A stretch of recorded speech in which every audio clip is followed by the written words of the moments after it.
PUBG बंद करने के फैसले के 2 घंटे के अंदर $2 बिलियन का नुकसान टेंसेंट पिक्चर्स को हुआ है, मगर उसकी सेहत पर कोई फर्क नहीं पड़ता। यह नुकसान चाइना की गवर्नमेंट आराम से पूरा कर लेगी। जो असली साजिश है चाइना की गवर्नमेंट की, वो इससे बहुत आगे की है और इसके लिए वो हजारों बिलियन डॉलर्स भी कुर्बान करने को तैयार है। चीन का सबसे पॉपुलर गेम के 2 वर्जन बनाए जाते हैं, एक चीन के अंदर खेलने के लिए और एक चीन के बाहर पूरे विश्व के अंदर खेलने के लिए। इसके पीछे बहुत बड़ी साजिश छुपी हुई है। 12 साल के एक बच्चे को आप भाड़े का अपराधी लूट खसोट की ट्रेनिंग देते हैं और दूसरे बच्चे को आप देश हित के अंदर देश की सेना को सपोर्ट करने की ट्रेनिंग देते हैं। आपको क्या लगता है कि फ्यूचर के अंदर जाकर कौन सा बच्चा देश के, समाज के और मानवता के काम आएगा? पबजी के 2 अलग अलग वर्जन चलते हैं। एक वर्जन जो चाइना के लिए बनाया गया है, जो देशभक्ति को बढ़ावा देता है, और एक इंडिया या बाकी वर्ल्ड के लिए बनाया गया है, जो हिंसा, स्वार्थ और व्यभिचार को बढ़ावा देता है। चाइना के अंदर वो वर्जन नहीं खेला जाता जो चाइना के बाहर खेला जाता है, क्योंकि वो वर्जन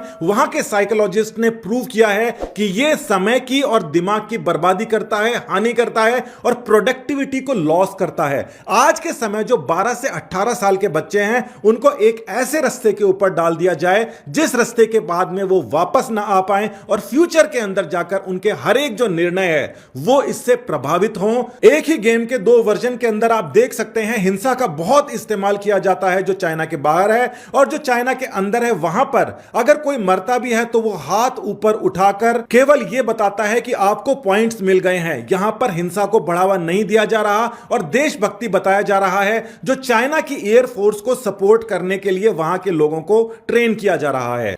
देश के जाने माने neuro psychiatrist doctor Vikram Bagadia, जो सरकारी डॉक्टर भी हैं, जो जेल के अंदर भी ड्यूटी लगती है, क्रिमिनल्स के साथ में भी उनका अच्छा इंटरेक्शन है, उनके दिमाग के ऊपर नजर रखते हैं, उनका यह कहना है कि इस समय बहुत सारे क्राइम्स जो एसोसिएटेड हैं वो वीडियो गेम की वायलेंस के साथ में देखे जा रहे हैं। ऐसे पेरेंट्स उनके पास में आ रहे हैं जो अपने बच्चे का व्यवहार के अंदर चेंज दिखाई देने की शिकायत कर रहे हैं और साथ ही के अंदर उनका व्यवहार बहुत ही आपत्तिजनक होता जा रहा है। मार्च 2019 के अंदर भी एक और रिपोर्ट पब्लिश हुई थी जिसके अंदर पबजी के ऊपर बैन लगने की बात उठाई गई थी, क्योंकि इसकी वजह से बच्चों का दिमाग काफी हद तक खराब हो रहा है और वो साइकोपैथ तक बनते जा रहे हैं। अब इस बात को समझना जरूरी हो जाता है कि केवल इंडिया के अंदर ही क्या ऐसी प्रॉब्लम आ रही है, बाहर के देशों में ऐसी प्रॉब्लम क्यों नहीं आ रही? आप देख सकते हैं कि अमेरिका के वेरिजोन में 2 घंटे का अगर डाटा आपको चाहिए तो उसके $20 तक देने पड़ते हैं। इसका मतलब महीने के करीब 45,000 रुपए तक खर्चा हो जाता है इस गेम को खेलने का, जो ज्यादातर लोग नहीं करते। सेल्यूलर डाटा इंडिया में बहुत सस्ता है, जितना उनको एक दिन में पैसा देना पड़ता है यहां पर पूरे महीने का रिचार्ज चल जाता है। इसकी वजह से यहां पर पबजी पॉपुलर हुआ, मगर सामने वाली कंपनी के ऊपर भी तो इसका भार पड़ता होगा।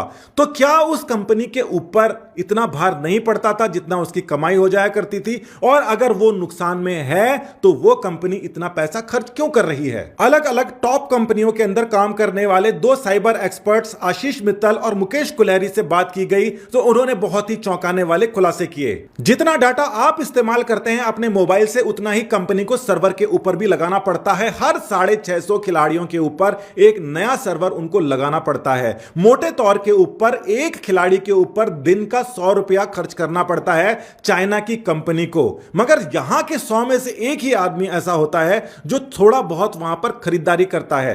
तो इतना ज्यादा पैसा चाइना आखिर लगा क्यों रही है इंडिया के ऊपर, और यहां के लोगों को उससे क्या नुकसान हो रहा है? अब इस जानकारी को देखिए कि चाइना के अंदर जुआ खेलना पूरी तरीके से प्रतिबंधित है, पकड़कर जेल में डाल दिया जाता है। अब इस बात पर नजर डालिए कि चाइना में जुआ पूरी तरीके से प्रतिबंधित है और साथ ही के अंदर पबजी का हिंसक स्वरूप भी प्रतिबंधित है, मगर चीन की सरकार आखिर कर क्या रही है? मकाऊ एक छोटा सा टापू है जहां पर चाइना के द्वारा ही संचालित कैसीनो, जुआ खाने के अड्डे चलते हैं। चीनी सरकार अपने जगह पर जुआ नहीं खेलने देती, मगर अलग से टापू के ऊपर जुए खाने के अड्डे बना रखे हैं जहां पर विदेशी आकर वहां पर जुआ खेल सकते हैं। साथ ही कंबोडिया के अंदर करप्शन का बुरा हाल है, वहां पर चाइना के बहुत सारे कैसीनो खुले पड़े हैं। जो बात कंबोडिया के साथ में चाइना कर रहा है वो कल को नेपाल के साथ में होने वाली है, इसलिए नेपालियों को भी अच्छी तरीके से जान लेना चाहिए कि चीन बाहर जाकर क्या करता है, खासकर कंबोडिया जैसे जगहों में जिनके लोग और जिनके जीडीपी बिल्कुल नेपाल के क्षेत्र और और लोगों के साथ में और जीडीपी के साथ में मिलती है। अल जजीरा ने इसके ऊपर व्यापक खबर छापी है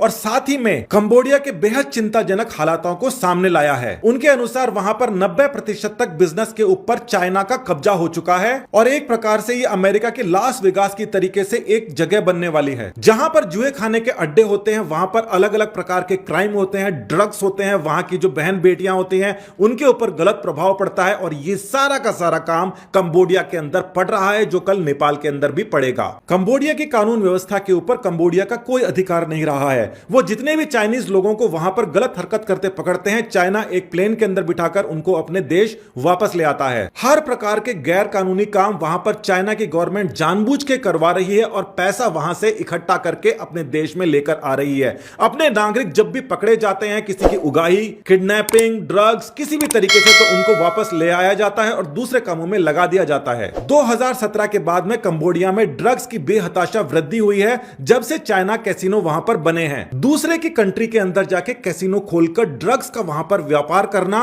और वहां से सारा पैसा उठा के अपने कंट्री के अंदर ले आना, चाइना का तरीका है ये। कंबोडिया के लोकल लोगों का इतना नुकसान हो गया है, उनके पास पैसे नहीं है, उनकी महिलाओं को कैसीनो के अंदर काम करना पड़ता है, इसके अलावा उनके पास कोई चारा नहीं बचा है। आप ये बात सोचिए कि एक ऐसी गवर्नमेंट जो हर वो बुरे काम है अपने देश में नहीं होने देती, वो दूसरे देश के अंदर जाके कर रही है, उसी के अंदर पबजी भी शामिल है। एक उसका फायदा उठाने के लिए, देशभक्ति जगाने के लिए, अपने बच्चों को राष्ट्र निर्माण की दिशा के अंदर ले जाने के लिए, और दूसरा हिंसा, व्यभिचार, स्वार्थ, डकैती और एंटी सोशल बनने की अभी से उनको ट्रेनिंग दी जाने लगी। हमारे देश का वर्तमान वो है जो इस समय यहां पर बैठे लोग कर रहे हैं, सरकारें कर रही हैं, मगर भविष्य 12 से 25 साल के युवा हैं जो आने वाले समय में डिसाइड करेंगे कि हम चाइना से आगे जाएंगे या चाइना से पीछे रह जाएंगे। इस काम के लिए यहां पर 15 करोड़ रुपए अगर हर महीने चाइना इन्वेस्ट कर रही है, डाल रही है, बिगाड़ने के लिए, दिमाग खराब करने के लिए, तो यह एक बहुत ही छोटी रकम है। इस चीज से सावधान रहने की हमें जरूरत थी और जो फैसला आया है पबजी को हटाने का, वो बहुत ही अच्छा फैसला है। साथ ही में आपने यह भी जाना कि किस प्रकार से जितनी चीजें चाइना के अंदर, गैम्बलिंग, वेश्यावृत्ति, जितनी भी चीजें चाइना में बैन है, वो सारी की सारी चीन की सरकार खुद दूसरी जगह जाके कर रही है। हमारे यहां के कानून सुस्त थे, जिसका फायदा उठाया गया और यहां पर अलग अलग प्रकार से चाइना की घुसपैठ हुई, मगर अब सरकारें जागी है और हम जागे हैं, तो यह भी कम नहीं है।